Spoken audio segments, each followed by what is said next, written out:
Sepertinya hubunganmu dengan Kim Tae-hyung sudah membaik, ucap Nyonya Choi. Mereka baik sejak awal, hanya saja Nyonya Choi termakan jebakan YN. Kalian tidak jadi bercerai kan? Bukankah ibu mengharapkan hal yang sebaliknya? Sindir YN. Kau ini bicara apa? Mana ada seorang ibu yang mengharapkan rumah tangga anaknya hancur? Ibu ini amnesia atau bagaimana? Selalu seperti ini. Tidak mau mengakui kesalahan adalah sifat dasar Nyonya Choi yang terhormat. Siapa yang kemarin nekat ingin mati hanya karena merasa malu aku menikah dengan pria yang usianya lebih muda? Sontak gadis itu kesal. Mengingat kembali kejadian kemarin yang sudah menguras segalanya dalam diri YN, termasuk pikiran, tenaga, dan harga diri. Ketika aku jatuh terpuruk, ibu bahkan masih sempat melontarkan kata-kata yang membuat aku merasa semakin menderita. Ibu bahkan memintaku untuk tak lagi memiliki harga diri di hadapan Hoseok. Itu karena mereka selalu mengatakan, kalian tidak terlihat serasi sama sekali dan tak habis pikir bagaimana bisa kau menikah dengan adikmu sendiri, balas Nyonya Choi. Kedua kupingku ini terasa panas dan aku juga terasa penuh dirasuki oleh sindiran-sindiran yang tiada hentinya. Bagaimana bisa aku menahannya jika terus seperti itu? Lanjutnya. Itu karena ibu terlalu mempercayai dan mendengarkan perkataan orang lain daripada keluarga sendiri, balas Yen tak peduli. Sudahlah Choi-en, semuanya juga sudah terlanjur terjadi, jadi lupakan saja, balas Nyonya Choi seenak jidat. Ibu pergilah, Tita Yen sudah tak tahan. Aku bukannya mengusir, hanya saja tidak ingin memulai pertengkaran dengan ibu lagi. Memang aku saja yang bodoh karena selalu mengharapkan permintaan maaf dari orang lain, namun berujung kecewa karena kenyataannya tak sesuai dengan apa yang aku mau. Kumam Yen. Kau mengharapkan permintaan maaf dari ibumu?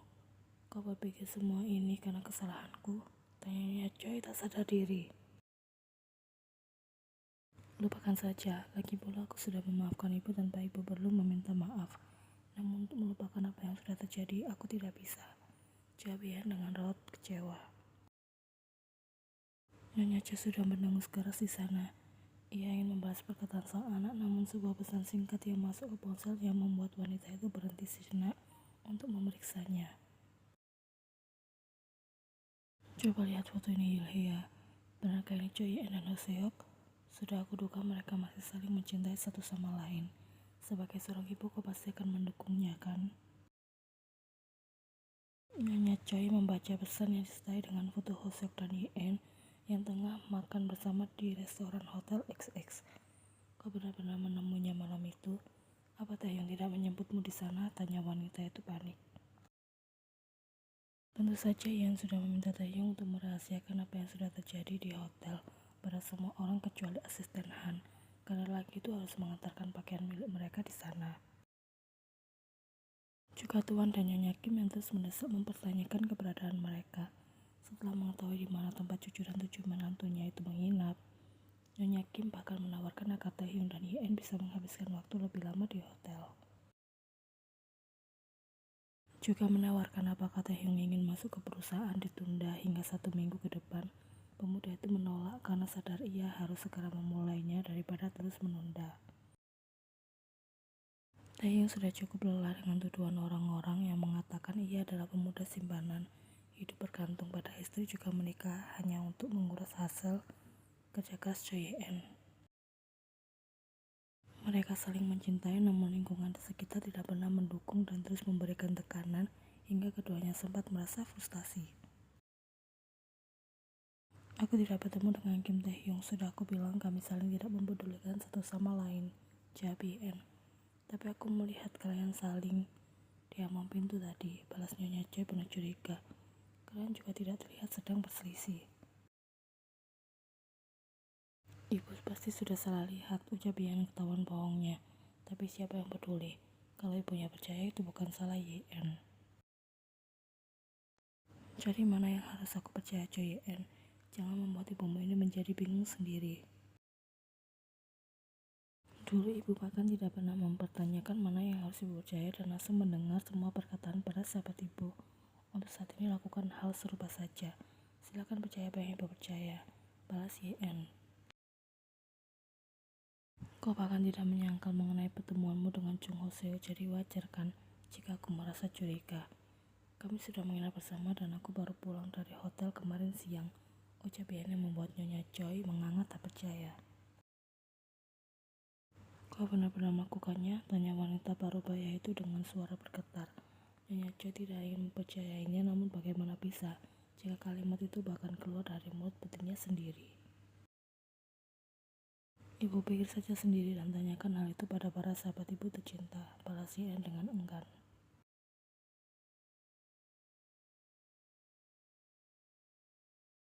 Jika para sahabat ibunya mendapatkan informasi terbaru tentang Choi YN, sudah bisa dipastikan itu akan menjalar sampai ke area rumah sakit dengan Suter Chung yang menjadi pusat penyebarannya.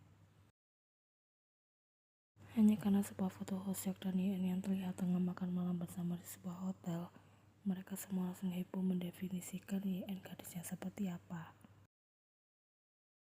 Dianggap pelakor juga kurang tepat karena yang ia ajak selingkuh adalah calon suaminya yang gagal menjadi suami karena dibawa kabur gadis lain saat hari pernikahan. Disebut bukan pelakor tapi keputusannya berduaan dengan seorang lelaki yang telah beristri untuk makan malam bersama di hotel dengan pakaian seksi, jelas bukan hal yang bisa dibenarkan. Bahkan berita yang menyebar sudah sampai di tahap ada seseorang yang memergoki Ho Seok dan YN menyewa sebuah kamar hotel setelah makan malam usai. YN hanya bisa berkata silakan mengarang bebas saja karena ia sudah terlalu lelah untuk menanggapi apalagi mengklarifikasi hal yang sebenarnya terjadi. Karena bagi mereka kenyataan sebenarnya tidak lebih menarik daripada gosip yang beredar dan dibesar-besarkan. Dr. C baik-baik saja kan? Tanya Suterna khawatir.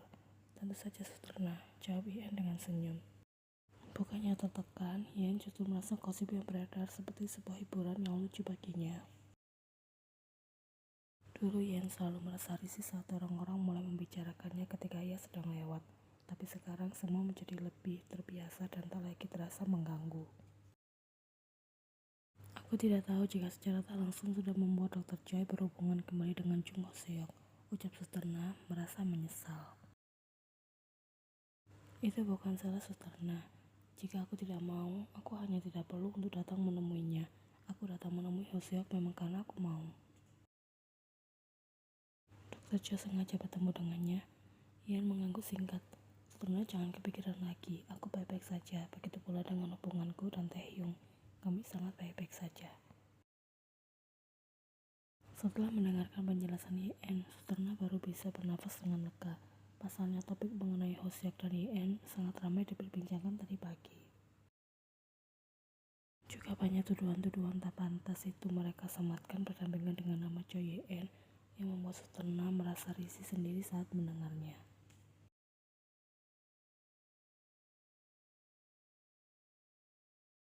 Benar-benar tidak tahu malu, meskipun dulu pria itu miliknya, tapi sekarang kan sudah jadi milik wanita lain, apalagi wanita itu tengah hamil. Dia sendiri seorang dokter kandungan yang pasti tahu resiko stres pada wanita hamil. Secara tak langsung, ia ingin menyingkirkan bayi yang bahkan belum punya kesempatan lahir ke dunia. Ucapan tak jauh di belakang sana jelas tengah membicarakan YN, siapa lagi kalau bukan Suter Chung. Yang lain sudah diam karena tahu ada YN di sana, sementara Suter Chung sengaja memancing emosi YN dengan bicara keras-keras. Korban pelakor yang pada akhirnya jadi pelakor juga. Dunia memang lucu. YN sudah bertajak keras, berangkat Suter Chung masih juga mengoce di sana. Gadis itu sudah berbalik untuk menghampiri Suter Chung. Choi YN jangan, jika Sungmin. YN mengentakkan tangan Sungmin di sana dan tetap berjalan menghampiri si pembuat onar.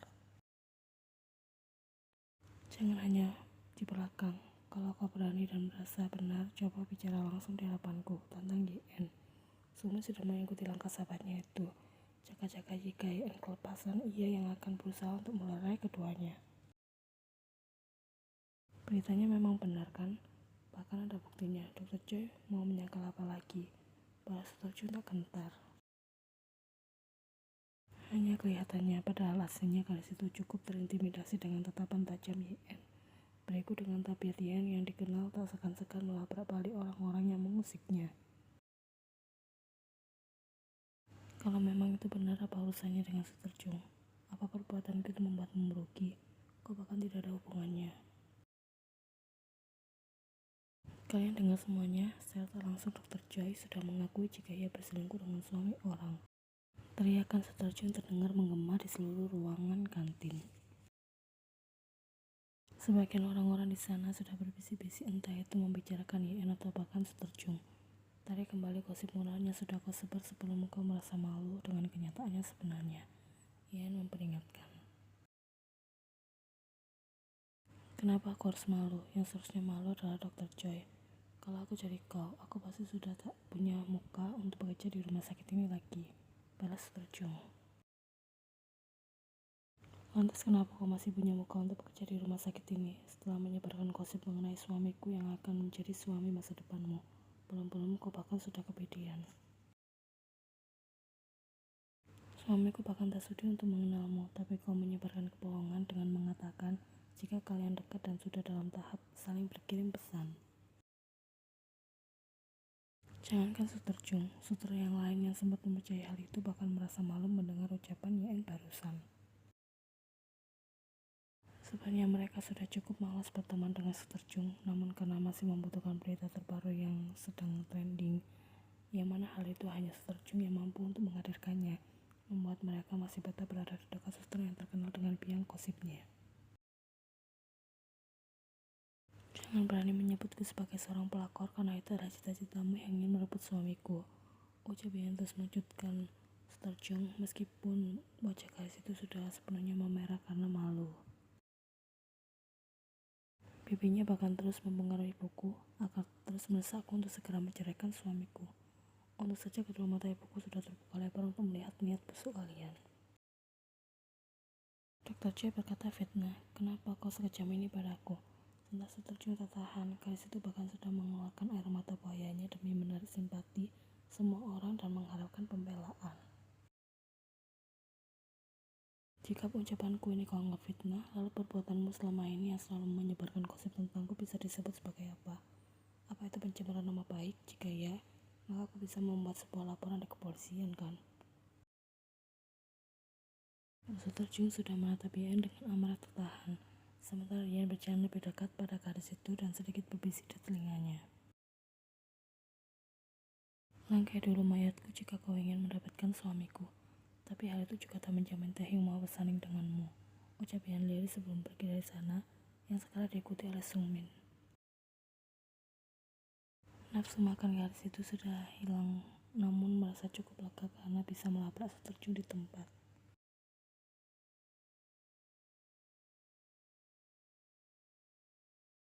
Yan akui di antara semua orang yang pernah cari gara-gara dengannya, Suster Jung termasuk kategori yang tangguh. Meskipun tak cukup tangguh juga jika dibandingkan dengan Nyonya Choi dan Seola. Padahal aku sudah bawa kopi dingin ini untuk kau siramkan di atas kepala si Jung itu. Ucap Sumi yang sudah berhasil menyamai langkah YN. Ah benar, kalau tadi seperti itu kan pasti lebih seru. Lain kali saja kau ingatkan aku untuk melakukannya, balas YN. Sumi tertawa sembari merangkul pundak gadis itu. Kau mau makan sup ayam hangat? Aku yang traktir, lelaki itu menawarkan. Singkirkan tanganmu Sumina. Kenapa? Karena suamiku tidak suka melihat kau dekat-dekat denganku, balas YN. Sungmin sudah tersenyum menggoda. Sejak kapan kau mau mengerti ucapan si bocil itu? Biasanya, kau kan selalu membangkang. Tapi bukan bocah, dia sudah dewasa. Mencurigakan, jangan-jangan kalian. Sungmin sengaja menggantungkan kalimatnya. Bukan apa-apa, balas Sungmin namun tetap menunjukkan senyum menggoda di sana. Syukurlah kalau hubungan kalian sudah semakin membaik. Jangan sampai bercerai karena sensasinya tidak bisa diungkapkan dengan kata-kata.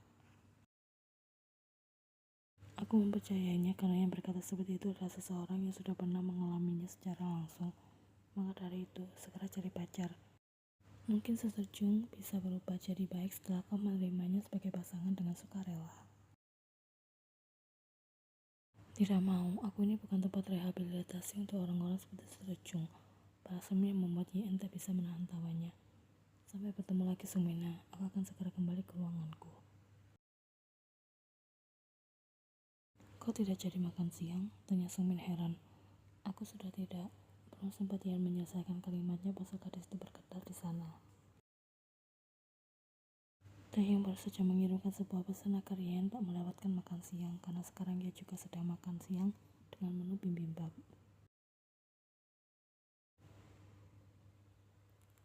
Udah ada, aku ingin makan bibimbap. Ayo kita pergi ke kantin.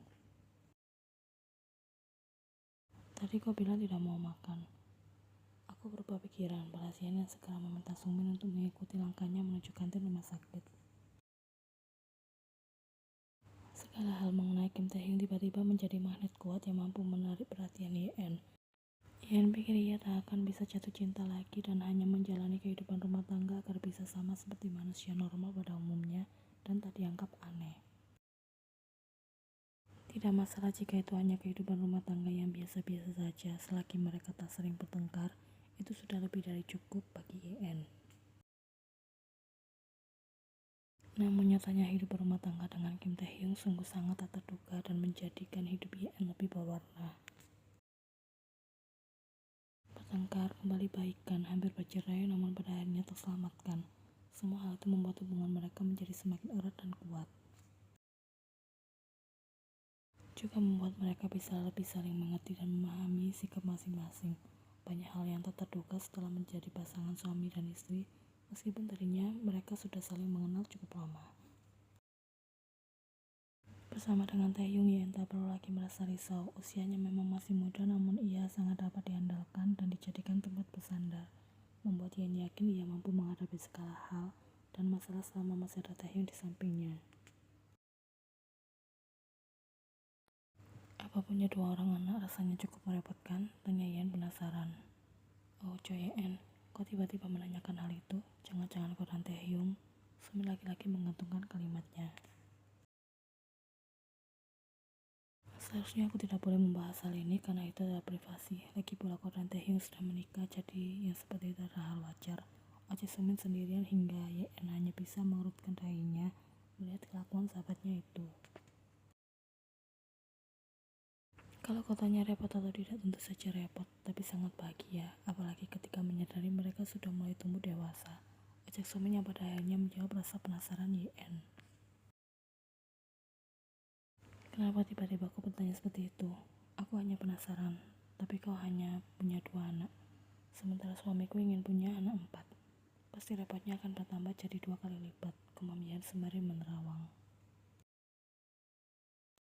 Malah bisanya dibayangkan saja, coba jalani saja dulu, baru bisa tahu apakah itu akan merepotkan atau tidak. Para Sumin turut ikut senang dengan kemajuan hubungan antara Taehyung dan Ian. Aku doakan agar kalian segera mendapatkan berita baik hingga bisa praktik secara nyata.